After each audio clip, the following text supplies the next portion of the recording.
Lighten the day. Heaven is the destination, Jesus is the road. I don't think people realize, sometimes chasing after signs can actually blind us to what God's already doing.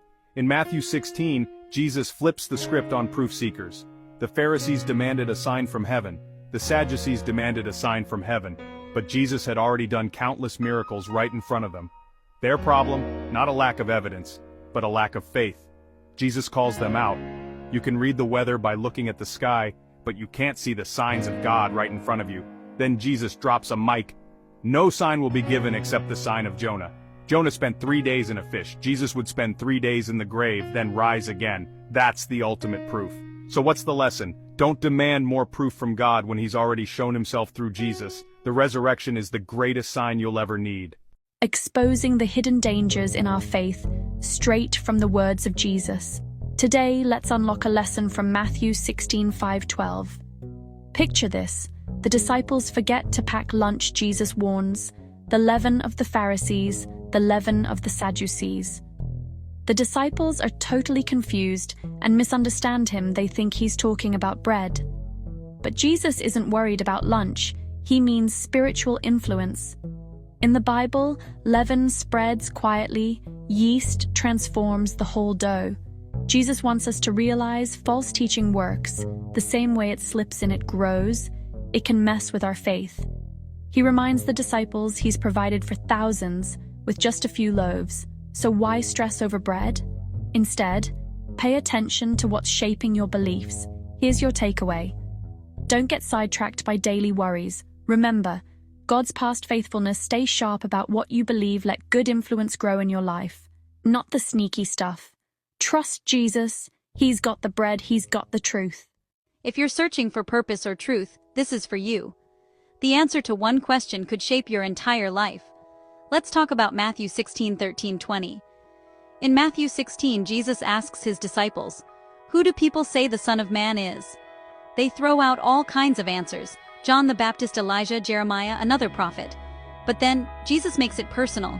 "But who do you say I am?" Peter steps up and declares, "You are the Christ, the Son of the living God." And Jesus says, "Blessed are you, Peter. Flesh and blood didn't reveal this to you, but my Father in heaven." Then He drops a bombshell. "You are Peter, and on this rock I will build my church, and the gates of Hades will not overcome it." So what's the rock? Some say it's Peter. Some say it's his confession. Some say it's Jesus Himself. But here's what matters. Peter's faith in Jesus, as the Messiah and Son of God, is foundational. The church is built on that faith, and on Jesus above all. Jesus gives Peter the keys of the kingdom, a symbol of spiritual authority. Authority to teach, authority to guide, and discern what's right and wrong based on God's word. And He promises, nothing can destroy the church He's building, not even death or evil. So here's the big takeaway. The most important question in life is, who do you say Jesus is? Your answer changes everything. Faith in Him is the unshakable foundation that lasts forever. The church belongs to Jesus, and nothing can stop it. What's something people don't realize about following Jesus? It isn't always easy, and sometimes it feels upside down. Let's talk about Matthew 16:21-28. Jesus just dropped a bombshell on His closest friends. He said He'd go to Jerusalem, suffer, die, rise again. Peter, always quick to speak, jumps in. "Never, Lord. This'll never happen to you." But Jesus fires back. "Get behind me, Satan." Why so harsh? Because Peter was thinking like everyone else, avoiding pain, chasing comfort, missing God's bigger purpose. See, Jesus wasn't just predicting His death. He was showing us God's plan for saving the world. The cross wasn't a mistake, it was the whole point. Victory comes through sacrifice. Then Jesus flips the script for everyone. If you want to follow me, you've got to deny yourself. Pick up your cross, lose your life for my sake. That's wild, right? In a world obsessed with self, Jesus says, real life is found in surrender. And here's the hope. Jesus will return in glory, rewarding those who stay faithful even when it's tough. Some disciples even got a sneak peek of that glory at the Transfiguration. So, what does this mean for us?